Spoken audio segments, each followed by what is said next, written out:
নমস্কার, আমি ডক্টর অভিক ঘোষ। আজকে আমরা প্রোল্যাকটিন হাই হলে মায়েদের কি সমস্যা হয় সেই নিয়ে একটু আলোচনা করব। প্রোল্যাকটিন হাই হলে ফার্স্টেই দেখা যাবে হচ্ছে মেনস্ট্রুয়েশনটা ডিলেড হয়ে যাচ্ছে, ইরেগুলারিটিস অফ দ্য মেনস্ট্রুয়েশন হচ্ছে, পিরিয়ডস দেরি করে আসা, অ্যামনোরিয়া ডেভেলপ করা, অলিগোমেনোরিয়া ডেভেলপ করা, এবং সঙ্গে সঙ্গে কিছু কিছু সিমটমস আমরা পাই, যেরকম গ্যালাক্টোরিয়া।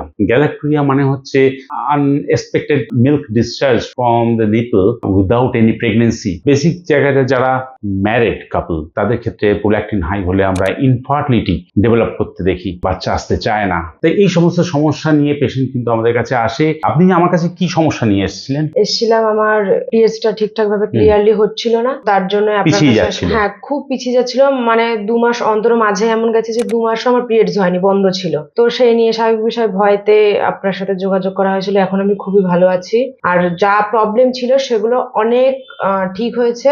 যেমন কি এগুলো হলে পেটে ব্যথা, স্যার আপনাদের সাথে সব শেয়ার করলো, পেটে ব্যথা, বেস্ট থেকে মিল্ক বেরোনো, এগুলো সবই আমার মধ্যে ছিল। তো এখন স্যারের ওষুধে অনেকটাই ভালো আছি।